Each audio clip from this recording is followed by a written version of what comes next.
வணக்கம். முதல் செய்திக்காக நித்யா. பாம்பு பண்ணையில் செங்கை கலெக்டர் திடீர் ஆய்வு. விரிவான செய்திகள்.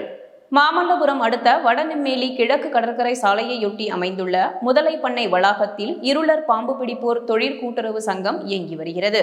இந்த சங்கத்தில் சென்னை, திருவள்ளூர், காஞ்சிபுரம், செங்கல்பட்டு மாவட்டங்களை சேர்ந்த 350க்கும் மேற்பட்டோர் உறுப்பினர்களாக உள்ளனர்.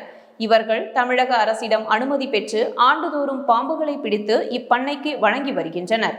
குறிப்பாக அக்டோபர் மாதம் முதல் மார்ச் மாதம் வரை பாம்புகளை பிடிக்கின்றனர்.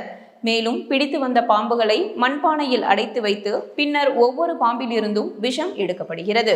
அப்படி எடுக்கப்படும் விஷம் அங்குள்ள ஆய்வகத்தில் பவுடராக்கி அதனை மும்பை, புனே, ஹைதராபாத் பகுதியில் உள்ள ஆராய்ச்சி நிறுவனங்களுக்கு ஒரு குறிப்பிட்ட தொகைக்கு விற்பனை செய்யப்படுகிறது. தொடர்ந்து ஆராய்ச்சி நிறுவனங்கள் பல்வேறு சோதனைகளுக்கு பிறகு கேன்சர், புற்றுநோய், இரத்த கசிவு நிற்க, பாம்பு கடி, நாய்க்கடி உள்ளிட்ட பல்வேறு நோய்களுக்கு மருந்தாக பயன்படுத்தப்படுகிறது.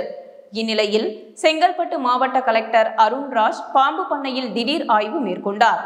அங்குள்ள பாம்பு பிடி தொழிலாளர்களிடம் ஆண்டுதோறும் எத்தனை பாம்புகள் பிடிக்க அனுமதி வழங்கப்படுகிறது, பிடித்து வந்த கொடுக்கும் பாம்புகளுக்கு எவ்வளவு பணம் வழங்கப்படுகிறது, உங்களுக்கு வீடு கட்டி தரப்பட்டுள்ளதா, குடிநீர், மின்சாரம் உள்ளிட்ட பல்வேறு அடிப்படை வசதிகள் உள்ளதா என கேட்டு தெரிந்து கொண்டார். அப்போது பாம்பு பிடிக்கும் ஊழியர்கள் பாம்பு பிடிக்கும் உரிமம், ஜாதி சான்று ஆகியவற்றை விரைந்து வழங்க வேண்டும் என கலெக்டர் அருண்ராஜிடம் கோரிக்கை மனு வழங்கினர்.